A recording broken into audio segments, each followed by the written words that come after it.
19th century, foreign nations had been encroaching into China during their century of humiliation. Britain, France, Russia, Japan, Germany, and other nations had established foreign enclaves, concessions, and spheres of influence in China.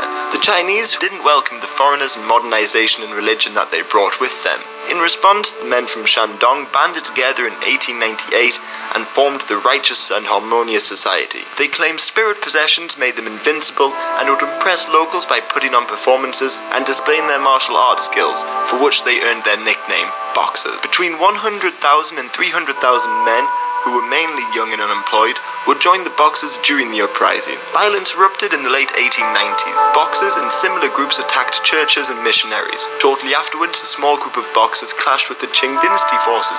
However, in the wake of the battle, the Boxers ordered, support the Qing, destroy the foreigners. 1898 also saw Empress Dowager Cixi seize power after failed modernization policies. In 1900, she issued edicts defending the Boxers with the hope that they would help rid China of foreign influence. Ever-increasing Boxers then started to move from Shandong towards Beijing. In May 1900, European diplomats called for assistance to defend the foreign quarters of the city, but only 400 naval troops from 8 separate nations were able to make it to Beijing. They came from Britain, USA, Japan, Germany, Austria, France, Italy, and Russia. As small-scale fighting broke out in the capital between the Boxers and the foreign troops, even more reinforcements were requested. 2,000 troops in total, from the same 8 nations as before, landed in Tianjin and began to make their way to Beijing. However, they had not asked permission to land, which upset the Qing dynasty, who now saw it as an invasion. The Chinese government now finally decided to align themselves with the Boxers and drive the foreigners out. The new alliance of the government and the Boxers were able to defeat the invading troops in battle and force them to retreat. Back in Beijing, on June the 20th,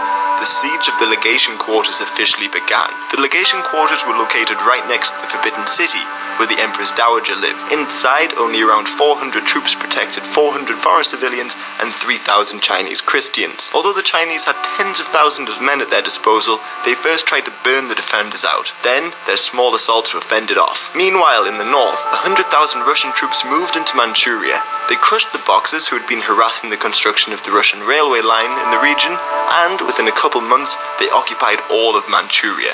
In Tianjin, 50,000 troops from 8 nations had been building troop numbers for a while, and on July 14th, this major force prepared to move to Beijing to relieve the besieged. The released force made it into Beijing in mid-August and defeated the Chinese in the city, ending the 55-day-long siege. Fighting finished, however, there were numerous atrocities committed after the war. Looting, rape, and killings were commonplace. The Empress Dowager had already fled the city, and there was no desire to continue the war. The peace treaty forced the Chinese to pay war reparations and give Western powers even more enclaves and concessions. Russia continued to occupy Manchuria, and this resulted in the outbreak of the Russo-Japanese War a couple years later. For the Chinese, this war was just another war which weakened the dynasty and helped pave the way for the revolution of 1911.